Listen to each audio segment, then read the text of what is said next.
देख रहे हैं राजीव टाइम्स। आपके साथ मैं हूं आराधना नामदेव। रुक करते खबरों की ओर। खबर इंदौर से है, जहां इंदौर में यातायात सुधार अभियान के तहत जिला प्रशासन, नगर निगम और पुलिस प्रशासन द्वारा सिलिकॉन सिटी पुलिस चौकी से आराध्य धाम मंदिर तक रिमूवल की कार्रवाई की गई। इस दौरान फुटपाथ पर लगे साइन बोर्ड, तार फेंसिंग और अवैध रूप से बनाए गए ओटलों को हटाया गया। जोन क्रमांक 21 के भवन अधिकारी और भवन निरीक्षक की उपस्थिति में 26,000 रुपए की चालानी कार्रवाई भी की गई। इंदौर कलेक्टर आशीष सिंह ने मीडिया से चर्चा करते हुए बताया कि शहर में 17 नए फ्लाईओवर बनाए जा रहे हैं, जिससे ट्रैफिक सुगम और सुरक्षित होगा। यातायात सुधार के लिए लगातार कार्रवाई जारी रहेगी। लगातार ट्रैफिक को लेके हमारी जो टीमें हैं वो अलग अलग जोन वाइज काम कर रही हैं, और जो दीर्घकालिक उद्देश्य हैं जिनमें हम लोग लगभग 17 फ्लाईओवर्स बनाने के ऊपर काम कर रहे हैं, जो बहुत जल्दी जिनकी DPR का काम भी शुरू होगा। लेकिन इसके साथ साथ जितनी भी रोड और फुटपाथ की ज़मीन है वो ट्रैफिक के लिए ही प्रयोग हो, इसके लिए भी हम लोग प्रयासरत हैं। इसी के तहत कार्रवाई। तो रुक करते अगली खबर की ओर, जहां इंदौर में यौन उत्पीड़न के मामले में आजीवन कारावास की सजा काट रहे संत आसाराम बापू को सुप्रीम कोर्ट से चिकित्सा आधार पर अंतरिम जमानत मिलने के बाद भी इंदौर के खंडवा रोड स्थित अपने आश्रम पहुंचे। आश्रम के गेट पर अनुयायियों ने आरती कर उनका स्वागत किया। भारी संख्या में उनके समर्थक मौजूद रहे। सूत्रों के अनुसार वे 2 सप्ताह तक आश्रम में रहकर स्वास्थ्य लाभ लेंगे। बता दें कि सुप्रीम कोर्ट ने जमानत के साथ शर्तें भी लगाई हैं कि आसाराम किसी भी प्रकार के सबूतों से छेड़छाड़ नहीं करेंगे और अपने भक्तों से नहीं मिलेंगे। गौरतलब है कि 2013 में एक नाबालिग के साथ दुष्कर्म के आरोप में आसाराम को गिरफ्तार किया गया था और उन्हें आजीवन कारावास की सजा सुनाई गई थी। ये लिम्बोदी आश्रम है, आसाराम बापू जी का, और यहाँ पर वो लोग मेडिकल के उस पर आधार पर वो आए हैं, बाहर हैं, और वहाँ पर अभी फिलहाल कोई व्यवस्था नहीं लगी है। उनके द्वारा ऐसा बताया गया है कि वॉलंटियर से ही पूरी व्यवस्था कर लेंगे, और भीड़ भाड़ है, अगर उनके द्वारा बल मांगा जाएगा तो फिर विचार किया जाएगा। सर, ऐसे शर्तें जमानत मिली है, उस पर कैसे नजर रखी जाएगी? उस पर हम देख रहे हैं कि क्या ग्राउंड है, उस पर भी हम विचार कर रहे हैं। इसमें भी ठोस कार्रवाई की जाएगी। चलिए चलते हैं अगली खबर की ओर, जहां इंदौर में अपराधियों की पहचान और गिरफ्तारी को और प्रभावी बनाने के लिए इंदौर पुलिस अब 3D इमेज सिस्टम लागू करने जा रही है। सिस्टम में फरार अपराधियों की 12 अलग अलग एंगल से तस्वीरें ली जाएंगी, जिससे वे हुलिया बदलने के बावजूद बच नहीं पाएंगे। इंदौर पुलिस कमिश्नर संतोष सिंह ने चारों जोन के DCP को इस नई प्रणाली को लागू करने के निर्देश दिए हैं। हर DCP जोन में एक विशेष यूनिट बनाई जाएगी जो अपराधियों का डिजिटल डाटा तैयार रखेगी।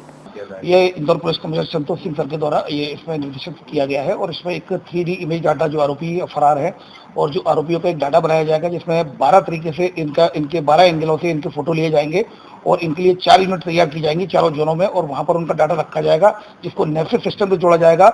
ऑल ओवर इंडिया में कहीं भी अगर ये आरोपी होगा, हुलिया बदल कर भी रहेगा, तब भी ये पकड़ा जाएगा। तो इस संदर्भ में लगातार चारों जोन को निर्देशित कर दिया गया है कमिश्नर सर के द्वारा। इसमें कार्रवाई चल रही है और डाटा कलेक्ट किया जा रहा है।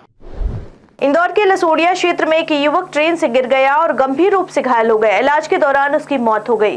पुलिस के मुताबिक मृतक की पहचान ऋतिक के रूप में हुई, जो मूल रूप से बैतूल का रहने वाला था। हादसे के बाद उसे एमबाय अस्पताल ले जाया गया, जहां इलाज के दौरान उसने दम तोड़ दिया। पुलिस ने मामला दर्ज कर जाँच शुरू कर दी है।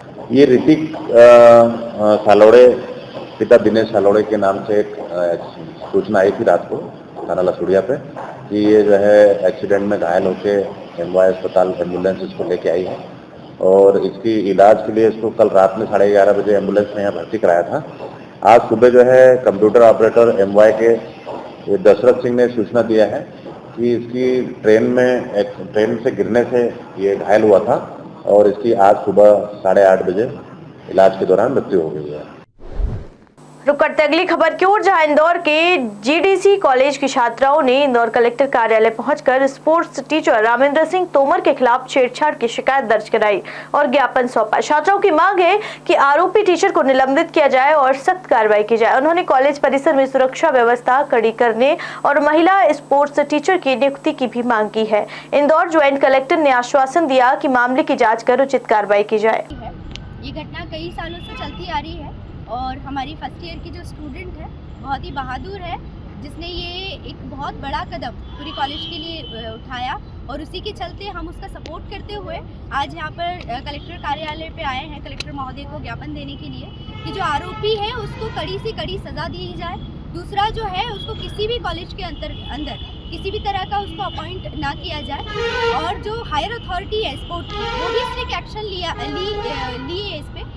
जिस तरीके से छात्राओं सभी ये मांग कर रही है कि कॉलेज में गर्ल्स सेफ्टी और सुरक्षा चाहिए, उसी प्रकार हम यह भी चाहते हैं कि स्पोर्ट्स के लिए टीचर महिला टीचर होनी चाहिए। जैसे आज हम देखते हैं जीडीसी कॉलेज के बाहर भी कुछ ऑटो वाले भी ऐसी हरकतें करते रहते हैं, तो हम चाहते हैं कि वहाँ पे पेट्रोलिंग की जाए। दिखते थे, हम लोग वहाँ बैठे होते थे तो इवन सर भी बोलते थे, फोर्स करते थे कि आप स्पोर्ट्स आके लो। हम लोग ने मना किया नहीं लेना है सर, तो इवन वो हमको बार बार बोले कि आप आओ और हमारे साथ स्पोर्ट्स यानी इसमें करो। और वो नंबर वगैरह वाला होता है, वो पर्सनली नंबर करते हैं, अगर ग्रुप है तो उस पर ऐड करना चाहिए तो उस पर डायरेक्ट ऐड करें, पर नहीं वो पर्सनली भी बोलते। तो कॉलेज सेफ्टी चाहिए, कॉलेज के अंदर भी हमें सेफ्टी चाहिए, कॉलेज के बाहर भी हमें सेफ्टी और पेट्रोलिंग चाहिए, क्योंकि हम गर्ल्स कॉलेज में आते हैं, कोई भी सेफ्टी हमको प्रोवाइड नहीं करी जा रही कॉलेज के थ्रू।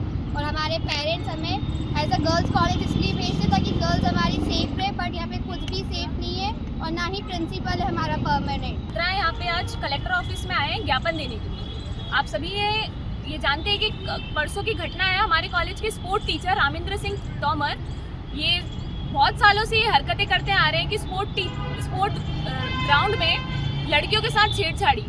और ये जो है कि हमारे ही कॉलेज की एक होनहार छात्र को हम बधाई देते हैं कि उसने आज मतलब परसों उसने उसके लिए स्टेप लिया, और हम सभी छात्र उसके खिलाफ में आज ज्ञापन देने जा रहे हैं कि आज की जो ये घटना है ये सख्त से सख्त उन्हें सजा भी मिले और उनका जो लाइसेंस है उसको निलंबित किया जाए, उनको कॉलेज में कभी एंट्री ना मिले और ऐसे ही उदाहरणमूलक सजा उन्हें मिल पाए।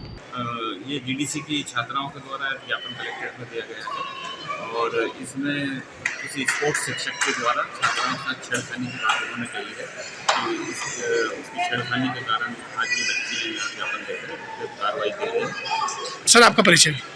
मैं जॉइंट कलेक्टर। खबर भोपाल से है, जहां भोपाल में ग्लोबल इन्वेस्टर्स समिट को लेकर उप मुख्यमंत्री राजेंद्र शुक्ला ने कहा कि यह मध्य प्रदेश के लिए सौभाग्य की बात है कि राज्य की मार्केटिंग देश और दुनिया में हो रही है।